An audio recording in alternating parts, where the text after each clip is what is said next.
Belfast.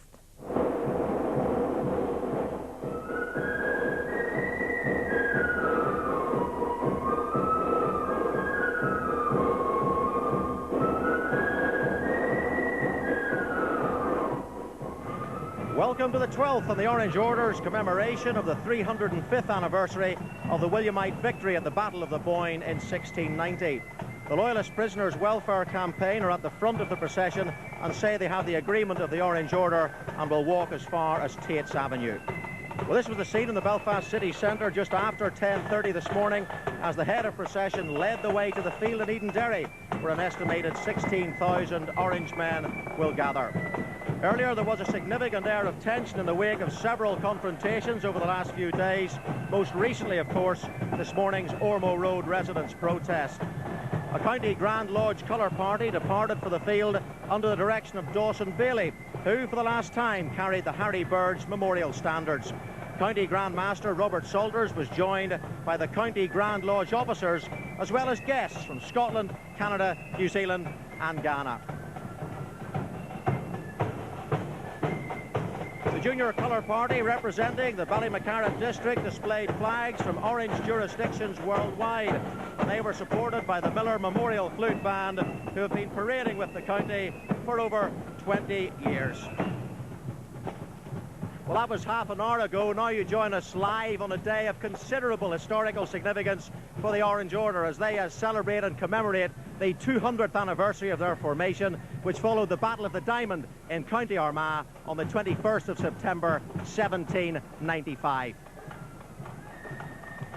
Well, that sense of anxiety I referred to earlier appears to have eased now as the procession makes the journey to Edenderry, where they'll hear the traditional 12th resolutions. We're just outside the BBC in Belfast, and just up the road, incidentally, the headquarters of the Grand Lodge of Ireland, the House of Orange, is situated.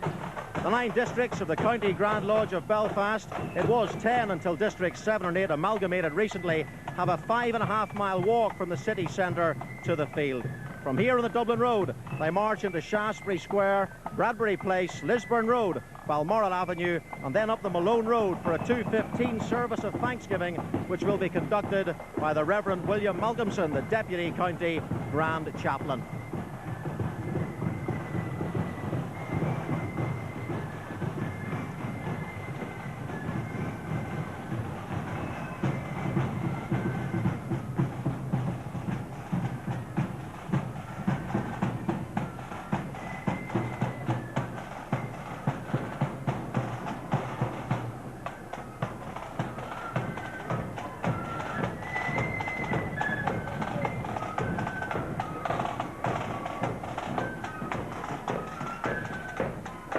And with me in the commentary box this morning is Clifford Smith, an expert on Orangeism, and it's quite an occasion today with the weather being so fabulous.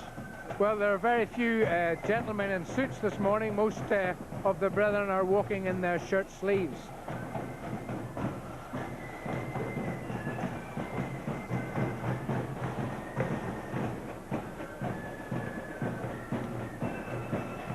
Anderson's Crimson Star, LOL number 944. That style of collarette sometimes causes a little bit of confusion.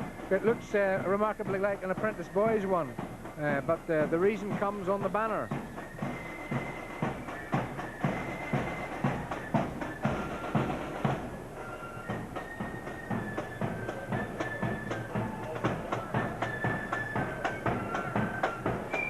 And behind the red taxi there is the Hillview Flute Band from Belfast. Plenty of drums, of course, on show, Clifford, but the Lambeg drums, are they allowed in the Belfast procession now? There haven't been Lambeg drums in the Belfast procession for many, many years now.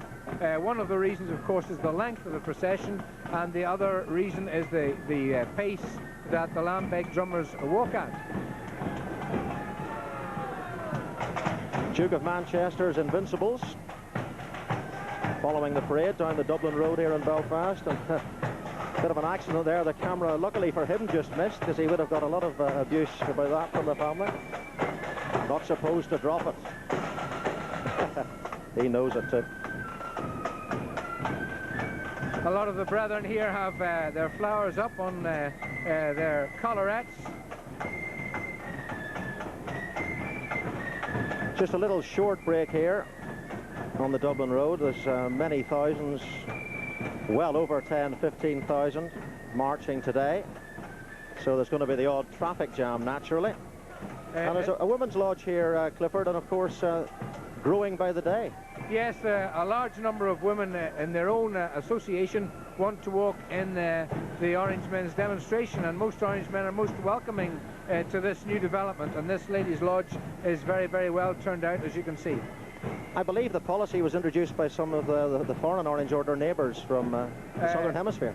Well, no, historically women have walked in the Orange demonstrations in Scotland for many, many years now. They have a more liberal approach than the Orange Men in Ireland had.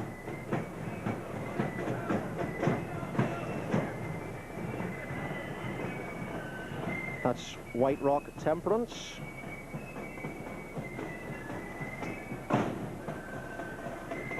And that is Robert Salter's own lodge, the County Grand Master. Clifford? Robert Salter's performed the function of County Grand Secretary of Belfast for many, many years and has recently attained to the high office and dignity of County Grand Master. Glenavy chosen few with Glenavy Church on the banner. LOL 1963.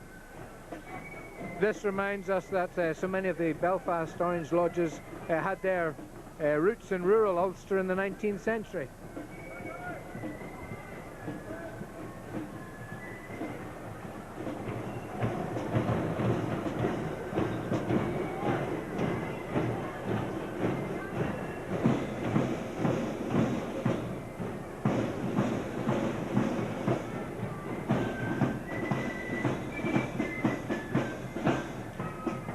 Shankill LOL, formed at Khalid 1843 and then transferred to the Agnes Street Orange Hall. The Shankill Road, often regarded as the heartlands of Protestant Belfast, suffered very, very badly during the redevelopment of Belfast. Many Shankill Road people have moved to other parts, suburbs of the city, or down even to Bangor.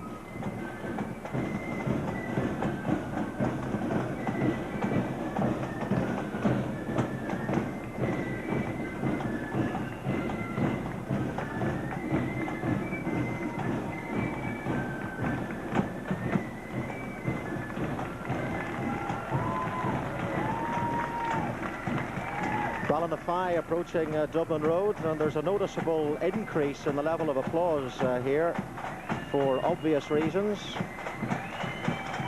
Ballinafie come from East Belfast, but they come down the controversial Ormeau Road, and there's clear relief that they've been able to reach the main procession without any serious problems today.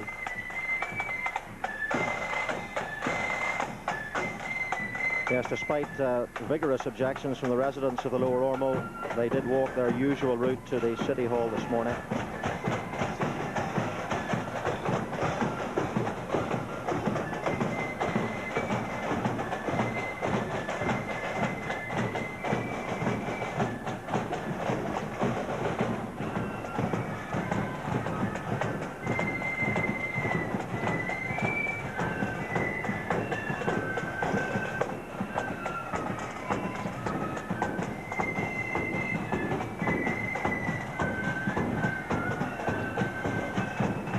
Some children there, very young children here, and wouldn't maybe know the difference at the moment between an orange man and an orange juice, but no doubt they will do in the future.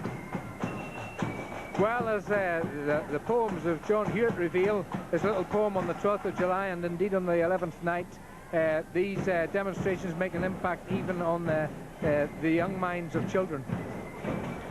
Cromwell's Ironsides, of course, Oliver Cromwell, another significant figure. A very important figure historically, but a controversial one as far as Ireland is concerned. As far as the British and Protestant people in Ulster are concerned, he was a hero.